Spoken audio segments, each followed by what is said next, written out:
오늘 은혜 받으실 말씀은 시편 96편입니다. 시편 96편 1절에서 13절까지 말씀이 되겠습니다.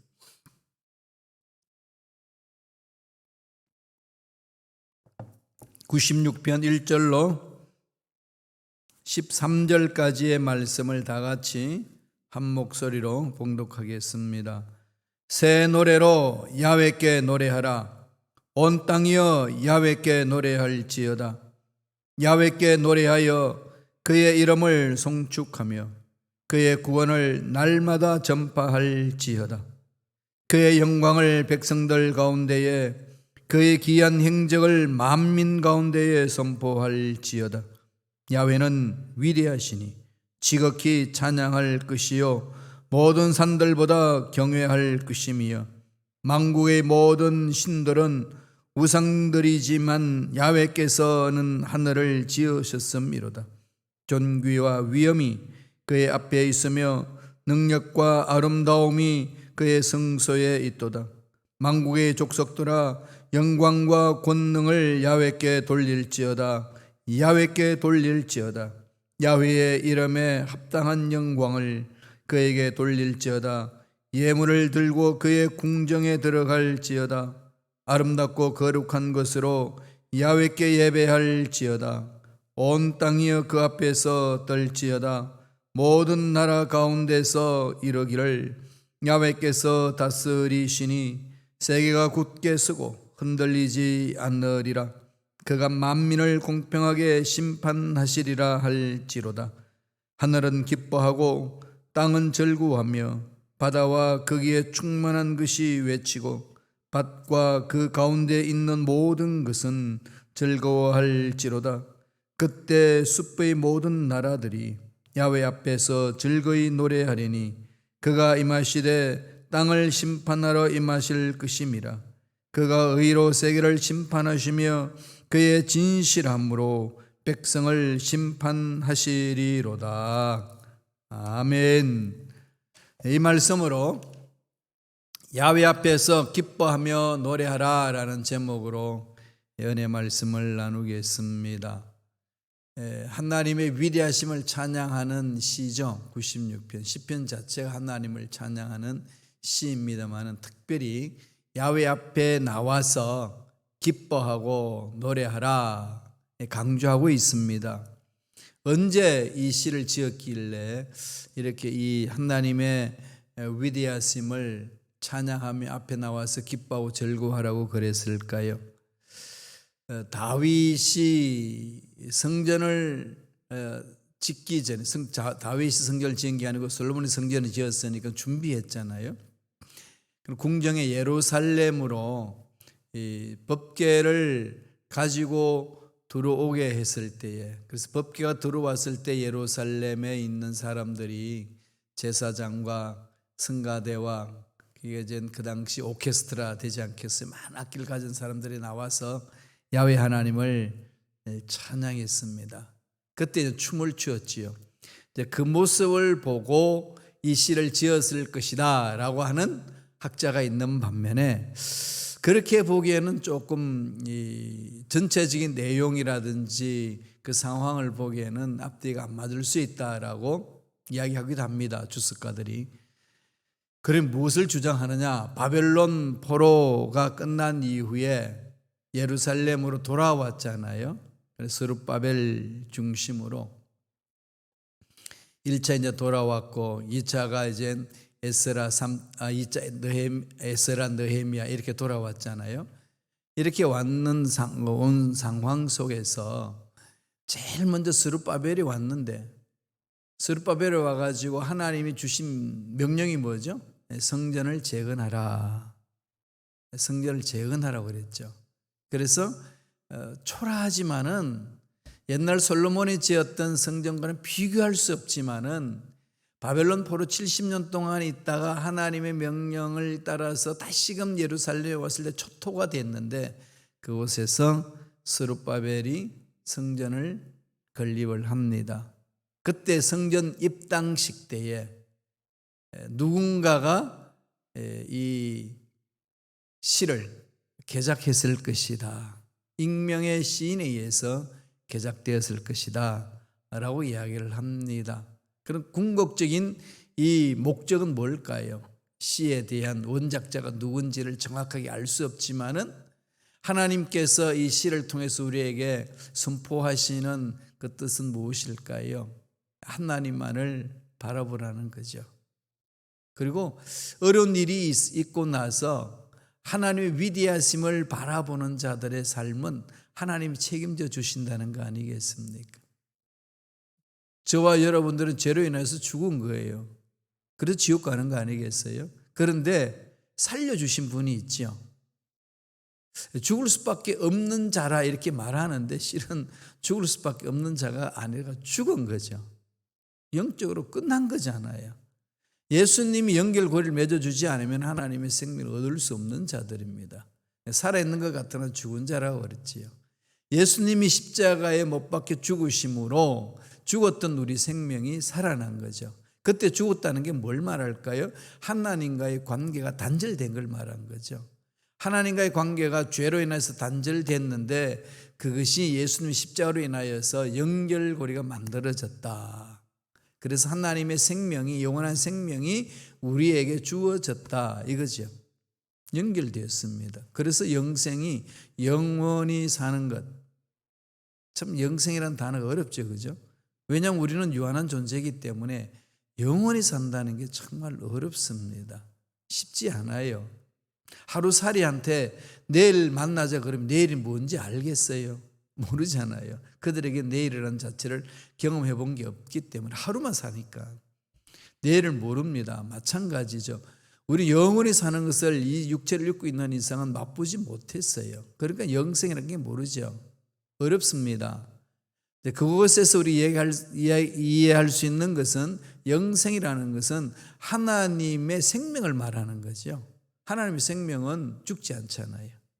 영원히 사는 거죠. 그래서 하나님의 생명이 우리 속에 임재했다.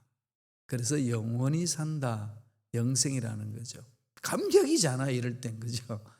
그래서 예수님을 믿고 구원받은 감격은 이루 말할 수 없습니다.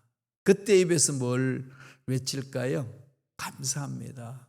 하나님의 위대하심을 찬양하는 거지요. 시편 96편은 하나님의 자녀들이 어떻게 해야 될 것인지를 말하고 있습니다. 하나님 앞에 나와서 하나님을 높이고 찬양하고 감격하고 즐겁게 춤추며 지내라는 거죠. 즐거운 삶을 살라는 말씀입니다. 어떻게 하나님을 찬양하고 높여야 될까요? 첫째로 새 노래로 찬양하라고 그러죠. 새 노래로. 1절을 볼까요? 96편 1절 다 같이 읽겠습니다. 새 노래로 야훼께 노래하라. 온 땅이여 야훼께 노래할지어다. 하나님의 생명을 가진 자는 야훼를 찬양하는데, 야훼를 높이는데 어떻게 하라고 그랬죠? 새 노래로. 이 새 노래로 찬양한다. 이 새 노래가 뭘까요? 날마다 새롭게 노래를 작곡해서 불러야 되나요? 물론 그것도 되겠죠, 그죠? 날마다 새로운 것을 창조하신 하나님을 바라보면서 그렇게 날마다 새롭게 찬양하라는 거 아니겠어요? 이제 그게 새 노래 찬양이라면 우리가 새 노래 찬양을 못 합니다. 새 노래로, 그죠? 그럼 여기서 뭘 말하죠? 죄로 인하여 죽었던 우리들, 옛사람에 빠져있던 우리들이 하나님의 생명으로 인하여서 새로운 피조물이 되었으니까 새 존재가 되었습니다. 날마다 예수님의 십자가로 인하여서, 날마다 하나님의 사랑에 의해서, 날마다 하나님의 은혜로 인하여서 내가 새 사람이 되었다는 마음을 가지고 하나님을 찬양하라. 그 얘기예요. 그러니까 마음의 문제라는 거죠. 쉽게 말하면 내 마음이 날마다 새롭게 하나님이 만져주심으로, 하나님이 만져주신 은혜에 의해서 마음을 활짝 열고 찬양하라는 말씀입니다. 하나님에 대한 생각과 하나님에 대한 신뢰가 날마다 새롭다는 거죠. 하나님은 날마다 우리를 새롭게 빚어주시잖아요. 여러분, 똑같은 날이 반복되는 것이 아니고 날마다 새로운 거지. 우리가 못 느낄 뿐이지. 그래서 철학자들은 그럽니다. 흘러가는 강물이 똑같은 강물이 아니다. 이해가 되시나요? 그렇죠? 우리가 보기에는 강물이 흐르지만은 늘 같은 물이 흐르는 게 아니잖아요. 우리 인생이 하루하루 삶이 365개로 나누어져서 1년이라는 그 날수를, 연수를 이야기를 하지만은 그 하루하루가 다르고, 그렇게 365일이 모여진 1년이 해년마다 다르다는 거예요. 어떻게 다를까요? 하나님은 새로운 분이시기 때문에 늘 새롭게 만들어주시는 분이잖아요. 늘 새롭게 하시는 분이죠. 그런 정신을 가지고 사는 자들에게는 창조의 정신이 있지요. 인류가 문화를 발전시키고 이렇게 풍성히 만든 것은 늘 새롭게 만져주시는 하나님 은혜를 사모하는 자들에 의해서 이루어지는 거잖아요. 날마다 새롭게 생각하는 것. 그래서 날마다 새롭게 빚어주시는 은혜를 사모하시기 바랍니다. 날마다 새롭게. 무엇을 해도 날마다 새롭게. 내 몸이 약해지고 문제가 생기고 이런 문제 저런 문제 생겼을 때에 그냥 그 문제에 빠져가지고 새롭게 빚어주시는 하나님 은혜를 잊지 말라는 겁니다. 오늘도 새롭게 저와 여러분들을 만나 주실 줄로 믿습니다.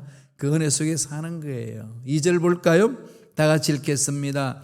야훼께 노래하여 그의 이름을 송축하며 그의 구원을 날마다 전파할지어다. 그죠?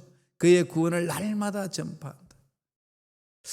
여러분, 죄로 인하여 죽었는데 다시 살아났다는 것, 이 감격이 있으신가요? 신앙생활은 이런 감격에서부터 출발하거든요. 예배 드릴 때 이런 감격, 하나님께 감사드리고, 성경 읽을 때 이 감격, 기도할 때 이 감격.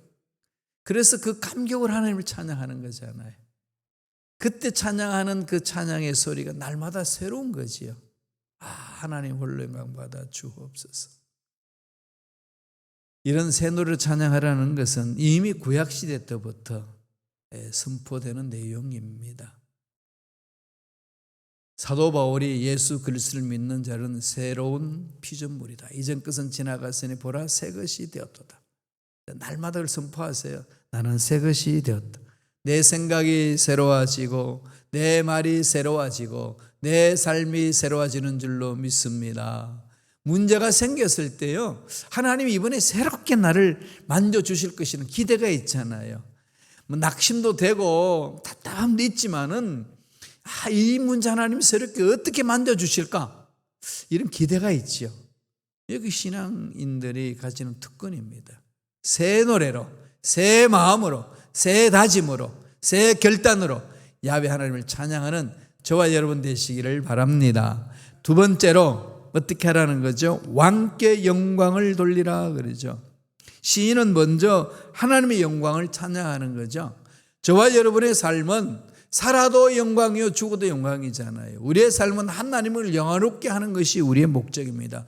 먹고 마시는 모든 것이 하나님께 영광이 되게 하라는 거죠. 아무리 내가 일을 해서 성취감을 얻어도 그 성취감에 빠져버리면 안 됩니다. 내가 일하는 과정, 일하는 그 열매가 다 하나님께 영광이 되어야 된다는 거지요.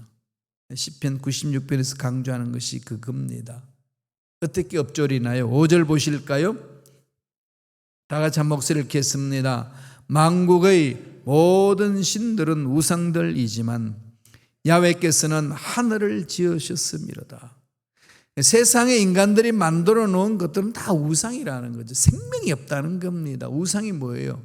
생명이 없는 것들이잖아요. 생명은 누가 가지고 있죠? 하나님. 하늘을 창조하신, 우주 만물을 창조하신 하나님이 가지고 계시잖아요. 하나님은 창조자다는 거지요. 창세기 1장 1절에서 태초에 하나님이 천지를 창조하셨느니라. 태초, 시간, 하늘, 공간, 누가? 하나님이 뭐 하셨다죠? 창조하셨다. 하나님이 시간과 공간을 창조하신 거죠. 시공을 창조하신 분은 하나님이에요. 그러니까 시공 안에 있는 모든 존재들은 하나님의 피조물이라는 거죠. 그 피조물이라는 사실을 늘 잊지 말라는 거예요. 그걸 늘 마음판에 새기는 겁니다. 하나님이 그래서 에덴 동산에 선악간을 두고 하나님 명령하신 거잖아요. 선악간에 대해서 여러 가지 이야기하지만은 이 선악간은 뭘까요? 하나님의 형상을 입은 사람들이 모든 것을 할 수 있는 능력이 있어요. 어마어마한 거죠. 왜? 이 지구촌을 다스려야 되니까. 우주를 다스리라고 그랬잖아요. 라다 그랬네. 왕이 다스리듯이 통치하라고 그랬는데 어떻게 통치하겠어요? 능력이 있어야 통치하잖아요. 뭐든지 할 수 있는 능력이 인간 속에 잠재되어 있습니다. 그러다가 보니까 하나님 없이도 살아갈 수 있는 것처럼 착각할 때가 있어요. 하나님을 모르는 자는 그러잖아요. 하나님 우리와 상관하지 마시고 하늘에 계시고 우리는 이 지상에서 인간들이 다스리겠습니다. 이게 이신론이잖아요. 창조하신 거 다 알겠는데 하나님 계셔요. 우리는 여기서 우리가 다스릴게요. 이러고 있습니다. 지금 세상에서 지금 그러고 있지요. 또 하나님 존재를 인정하지도 않기도 하고. 그렇지만은 하나님은 이 모든 것들을 다 창조하셨다는 걸 가르치고 아담에게 그것을 넣어주는 거예요. 너 다 할 수 있다. 그럼 딱 기억해라. 한 가지. 너는 피조물이야 이거죠. 너는 신이 아니야. 너는 피조물이야. 그래서 피조물이라는 사실을 날마다 인식할 수 있도록 하나님이 잠금장치를 만들어준 것이 선악과 열매죠. 건드리지 마. 하나님 명령 기억해야 되는 거예요. 우리가 다 할 수 있지만은 하지 말아야 될 것이 있어. 하나님 절대 주권은 손대지 말아야 돼. 이거잖아요. 하나님이 창조하신 것 중에 다 할 수 있는데 하나님의 자리에는 들어가지 마. 하나님이 써야 될 자리에 인간이 차지하지 마. 이 명령이거든. 그런데 인간은 마귀의 꼬임을 받고 그 자리에 들어가잖아요. 그래서 타락한 거죠. 그 결과 세상은 자꾸 인간은 하나님 자리에 들어가서 움직이고 싶은 겁니다. 그래서 생명을 한번 창조해 보겠다고 뭐 별짓을 지금 실험 다 하지요. 다 합니다. 지금 실험실에서 실험하는 것들 보면은요, 인간이 생명을 한번 창조해 보겠다고 정말로 별짓을 다 하고 있습니다. 너무 악한 거지요. 이럴 때 우리가 뭘 해야 됩니까? 우리는 피조물이다. 우리는 하나님 자리에 갈 수 없다. 우리들이 해야 될 일은 하나님이 우주 만물을 창조하신 분이고 우리의 생명의 그런 되시기 때문에 생명은 하나님께 있다. 하나님을 찬양하라. 그 은혜를 우리가 체험했노라. 우리가 구원받았노라. 이걸 우리가 가슴판에 새기고 감격하면서 선포해야 된다는 거죠. 사도 바울이 복음을 전하면서 고린도 교인들에게 이렇게 말했습니다. 고린도전서 8장 4절 보실까요? 우상은 세상에 아무것도 아니며 또한 하나님은 한 분밖에 없는 줄 아노라. 하나님만이 전부잖아요. 오늘날 우상이 뭐죠? 하나님보다 먼저 사랑하는 것, 그죠? 우상이 될 수 있는 것, 우리 인간, 현대 인간들에게 우상이 될 수 있는 것, 뭐 여러 가지 있습니다만 가장 중심적인 게 뭘까요? 돈이죠. 돈. 돈이면 다 되는 세상이잖아요. 그게 세상의 모습이에요. 이런 세상에 살다가 보니까 하나님보다는 돈이 더 귀하게 여겨지는 거죠. 하나님보다는 돈의 위력이 더 강함을 느낍니다. 이러다가 보니까 마구마구 흔들리죠. 그럼 하나님은 돈을 무시하시나요? 무시하지 않아요. 예수님이 얼마나 돈에 대해서 귀하게 여기셨으면은 하나님 자리와 물질과의 같이 비유를 들어 설명했을까요? 한 사람이 두 주인을 섬기지 못한다. 그렇죠? 우리가 이 세상 살면서 절대적으로 필요한 것처럼 느껴지는 건 돈이거든요. 다 상대적인 건데 그건 다 한계가 있잖아요. 사라지는 거잖아요.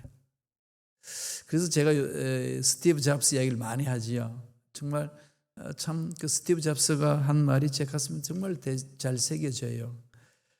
정말로 그 천재잖아요. 그죠? 애플 회사를 차려서 좀 전 세계적으로 어마어마한 기술을 전수해 줬지 않습니까? 그러니까 그 결과가 뭐죠? 어마어마한 돈을 번 거죠. 그리고 스티브 잡스의 그 이름은 얼마나 세계적으로 알려졌습니까? 그런데 암에 걸려서 죽어가면서 하는 소리가, 내가 돈도 많이 모았고 명예도 많이 얻었지만은 내가 평생 모아놓던 이것들이 날 죽어가는데 아무 도움이 없다. 그렇게 말했어요. 뭐 다 아는 얘기인데, 그죠? 자꾸 잊어먹지요, 그죠? 예, 돈은 필요 없는 게 아니고 하나님의 영광을 위해서 쓰임 받을 뿐이죠. 도구지 않습니까? 하나님 돈이 필요 없다는 말씀하신 적은 한 번도 없어요. 돈을 사랑하지 말고 사람을 사랑하고 하나님을 사랑하라, 이거잖아요. 먼저 하나님 중심, 하나님이 모든 것이 근본이시고 모든 것을 가지고 계신다, 그게 집중하고, 그런 다음에 하나님의 능력으로 다스려 나가는 거죠.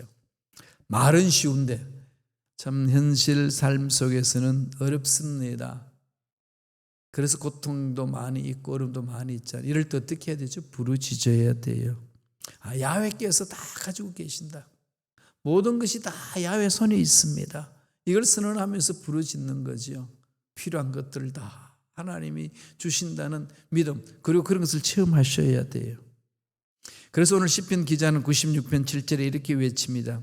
다 같이 읽겠습니다. 만국의 족속들아, 영광과 권능을 야훼께 돌릴지어다. 야훼께 돌릴지어다. 언제나 하나님만을 높이라는 거죠. 하나님이 모든 것의 근본이 되시고 모든 것을 가지고 계시고 모든 것을 다스린 분이십니다. 우리 인생의 문제도 다스려 주시고 우리 물질도 다스려 주시고 앞날도 다스려 주실 줄로 믿습니다. 선포하면서 자꾸 가셔야 돼요. 96편 9절 볼까요? 다 같이 읽겠습니다. 아름답고 거룩한 곳으로 야훼께 예배할지어다. 온 땅이여 그 앞에 떨지어다. 하나님의 영광은 하나님의 임재의 표현이잖아요. 하나님이 임재하는 그곳에 하나님의 영광이 나타나는 거죠. 하나님의 영광이 나타나는 곳에 죄악이 없어지는 겁니다. 사탄이 사라지는 거지요. 인간이 가지고 있는 모든 우상적인 것들이 다 깨지는 거 아니겠습니까? 그건 소멸당하는 거죠. 하나님의 영광이 임재하는 그곳에 우리에게는 회복이 있습니다. 하나님을 믿는 자에게 주시는 행복이요 기쁨 아니겠습니까? 그래서 우리들이 해야 될 일은 뭐겠어요? 하나님의 영광이 이 땅에 임하게 하시고 하나님의 영광이 내 마음에 넘쳐나게 도와주시고 하나님의 영광이 이 문제 속에 임하게 하여 주시옵소서. 그 말은 나의 문제 해결하여 주시고 나의 앞길을 열어주시고 내 마음의 불안 쫓아내 주시고 하나님만을 높이는 믿음의 일꾼 되게 하여 주옵소서. 그 기도잖아요. 찬양의 기도로 이렇게 같이 연결돼서 가는 거죠. 그러니까 이런 경지에 들어가면요, 생각이 기도가 됩니다. 말이 기도가 되고 삶이 기도가 되고 왜 늘 하나님을 신뢰하는 모습으로 나타내기 때문에 그런 거지요. 쉬지 말고 기도하는 삶을 살아내는 거 아니겠습니까? 마지막 셋째로 같은 내용입니다만 세 번째로 강조하는 것은 왕의 다스림을 선포하라는 거죠. 이건 창세기 1장 28절에서 하나님이 우리에게 주신 거예요. 다스리라. 하나님의 피조물 세계를 대리해서 통치하는 자가 누구죠? 인간이잖아요. 그래서 하나님이 사람에게 복을 주시며 가라사대 생육하고 번성하여 땅에 충만하고 땅을 정복하고 다스리라 그랬죠. 마지막에 다스리라. 라다, 히브리 말로 라다라고 그랬잖아요. 라다란 말은 rule of, 통치하는 걸 말합니다. 하나님, 왕이 나라를 다스릴 때 쓰는 용어예요. 우리에게는 그런 특권이 있습니다. 그러니까 이 세상 피조물에 의해서 다스려서는 안 되는 거예요. 다스려져서는 다스려야 되는 거죠. 그런 특권이 있는데 자꾸 악한 영들이 미혹하니까 그런 세상에 살다 보니까 빼앗겨 버립니다. 그래서 자꾸 외치세요. 예수 이름으로 명하노니 이 모든 허감의 세력은 떠나갈지어다. 예수 그리스도 이름의 권세를 회복해야 돼요. 그게 교회입니다. 교회는 예수 그리스도의 이름의 권세가 회복되는 공동체예요. 마귀가 틈타지 못하는 거지요.